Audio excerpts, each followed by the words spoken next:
guys, welcome back. This is Brown Chubby Bear from Political Bear Nation. Today, I'm pulling back the curtain on something pretty unsettling, and that's how Trump's trade war could lead to a severe national security issue. Now look, this video isn't meant to scare anyone, but we do need to face the facts. Most of the media is focused on the day-to-day drama, job losses, bankrupt farms, ports running at half capacity, but there's a bigger issue nobody seems to be talking about. The U.S. has outsourced major pieces of our critical infrastructure to foreign countries, particularly China. And I'm not talking about cheap toys or sneakers, too. I'm talking about the giant transformers that keep our lights on, the high-tech magnets in our military hardware, and the membranes and chemicals that make our water drinkable. Let's start with the electric grid. Huge power transformers, those big metal boxes that control the flow of electricity across the grid, are made mostly overseas, especially in China. Picture the electric grid as a giant circulatory system, and large power transformers are its heart. These monsters, some weighing hundreds of thousands of pounds, ramp voltage up or down, sending electricity from power plants to your neighborhood. Without them, the grid doesn't work. More than 80% of our big power transformers are imported, and a new one can take up to 5 years to build and deliver. If one blows out, we can't just run to Home Depot for a replacement. These aren't backup parts. They are the core of our grid, and they're scattered across substations all over the country. China dominates our transformer imports, followed by Mexico and Canada. And by the way, we're in the middle of a trade war with those countries too. This is already bad from a cost and availability angle, but now let's talk about national security. We are heavily reliant on foreign hardware that we cannot quickly replace. And if a hostile actor, say China, Russia, North Korea, or Iran, decided to target our grid and take out a few key transformers, it would be catastrophic. Experts have been warning about this for years. Disable the right 9 substations and you could trigger a cascading blackout across the entire country. Not days, not weeks, we're talking months in the dark. And if that's not bad enough, Trump's 2026 budget proposal slashes 17%, nearly $500 million from the Cybersecurity and Infrastructure Security Agency. Trump and Musk have called it wasteful, but these cuts reduce resources to protect our critical infrastructure. Additionally, 130 federal workers were fired from the Bonneville Power Administration, which operates about 3/4 of the Pacific Northwest power grid. Another 88 employees have been fired from the Western Area Power Administration, which provides service to 15 states. All of this puts our power grid at risk. Now, this isn't the beginning to some bad sci-fi movie. It's reality. The Federal Energy Regulatory Commission, also known as FERC, found that taking out just those 9 key nodes could plunge the U.S. into nationwide darkness. That means no hospitals, no emergency response systems, no ATMs, no working gas pumps, pure chaos. And what regions could get hit the hardest? Well, everyone would suffer, but the Northeast Corridor, California, and Texas would feel it first and worst. Texas, in particular, is on its own isolated grid. If their transformers fail, they can't borrow power from neighboring states. Remember the 2021 winter storm? Texas came incredibly close to a full-on collapse. The only reason they avoided disaster was sheer luck that no major transformers blew up. Now imagine multiple units failing. We'd face long-term outages while suppliers scramble to deliver replacements that can take over 2 years to arrive. And again, we're already in a trade war with the countries that make most of this stuff. You see the problem here? And before you say, well, let's just manufacture it here, full independence would require decades of investment and material innovation. The National Infrastructure Advisory Council has been pushing Congress to fund these projects since 2001, but Congress has not allocated the billions necessary to create the needed infrastructure. On top of congressional gridlock, Trump froze funds already appropriated for grid modernization and transformers under Biden's Inflation Reduction Act, despite court orders to release those funds. Now, don't freak out. I'll get to some solutions by the end of this video, but first, let's talk about something just as critical as transformers: water. You turn on the tap expecting clean water, not realizing the stuff that makes it possible mostly comes from abroad. Making that water safe requires a complex dance of filters, membranes, and chemicals, and a shocking amount of that equipment is made overseas. Many water treatment plants rely on reverse osmosis membranes. These are the thin filters that strip out pollutants and salt, especially in places like California and Florida, where desalination or advanced purification is needed. And you guessed it, China is a leading supplier of these membranes. Why? Because we don't have a large scale domestic manufacturing base for them. Then there are the chemicals, the chlorine based disinfectants, the specialty polymers. These are essential for water treatment. And again, we're importing them, mostly from China, South Korea, Vietnam, and India. Now here comes Trump, swinging his tariff hammer like he's Thor, and slaps broad tariffs on Chinese goods. That means a 145% cost spike on these exact water treatment inputs.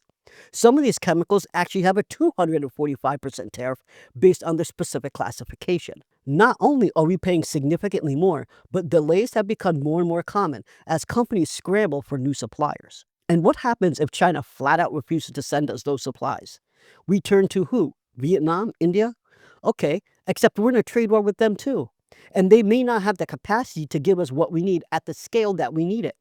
While the United States does produce the chemicals we need for water treatment purposes, we rely on China for the raw materials and precursors to make those chemicals. At best, the trade war makes drinkable water more expensive. At worst, we start running out of treatment chemicals. In 2021, a survey from the American Water Works Association showed that 45% of U.S. water utilities were already experiencing chemical shortages. That was partly due to the pandemic, but the tariffs and trade tensions have now made it way worse. If this escalates any further and China or other countries cut us off, U.S. towns could face a water safety crisis, boil water alerts, or even Flint-style disasters. But this time, it won't be from local management. It would be from the collapse of our international supply chain. Water is life, and Trump's trade war is messing with our ability to keep that water safe and flowing. Let's move on to something most people don't even think about: rare earth magnets.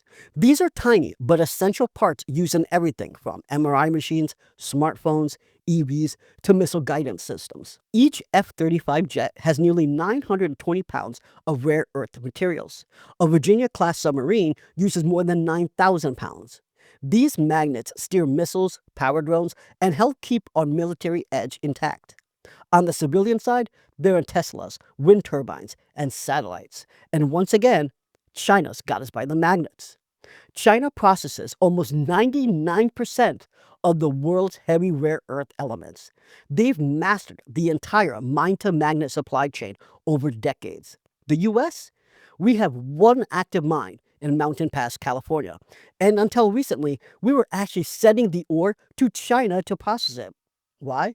Because we don't have the facilities here at home to do so. We were sending some to Japan as well, but Japan doesn't have the capacity China has.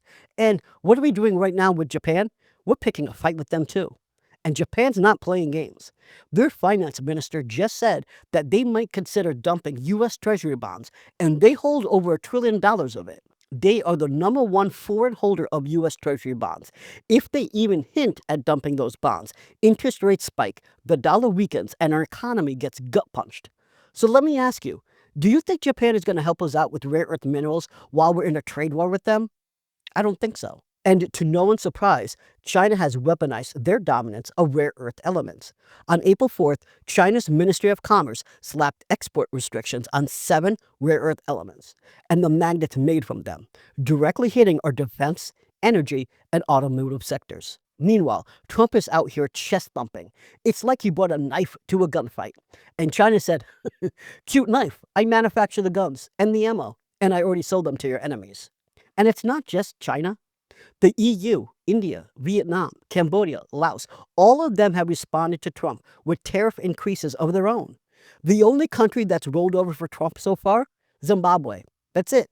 Not exactly a world power, but Trump's still out there claiming 75 countries are kissing his ass. So here's the real question. When we actually need help, Who's going to supply us with the parts and materials that keep this country running? Trump ran on being the great deal maker, the person who'd stand up to China. MAGA believed him when he said he was a great businessman. But let's take just a quick look at his many failures. Trump Taj Mahal, Trump Plaza Hotel and Casino, Trump Castle Hotel and Casino, Trump Hotels and Casino Resorts, Trump Entertainment Resorts, Trump Shuttle Incorporated, Trump University, Trump Vodka, Trump Mortgage, GoTrump.com, Trump Steaks, Trump Magazine, Trump The Game, and there's more. Trump received at least $413 million from his father over several decades.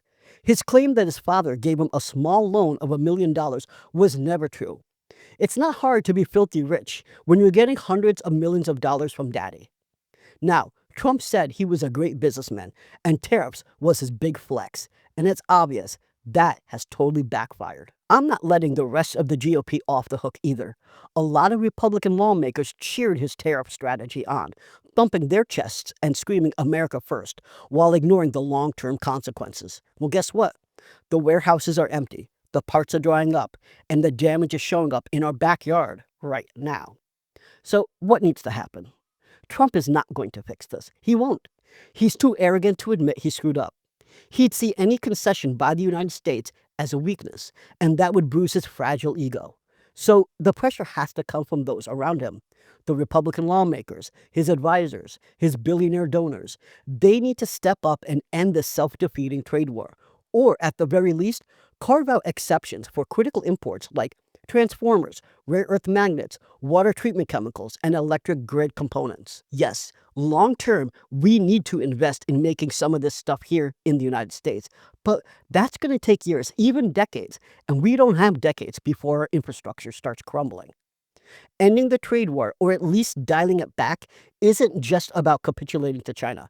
It's about protecting Americans right now. We can push back on unfair trade practices. We can strengthen our domestic industry, but we can't do any of that if the lights are off and the water is unsafe to drink. So if you live in a red state, and I do, I live in Southwest Florida, contact your representatives. Let them know this trade war is putting your power, your water, and your safety at risk. Remind them, this isn't about political wins. This is about our national security. Stay safe. Stay informed, and let's hope our leaders can finally put country over ego. Until next time, this is Brown Chubby Bear with Political Bear Nation. Where the stories collide, political bears on an untamed ride, roaring through truths, the left and the right, setting the stage for a wild insight. Political Bear Nation ready to dive.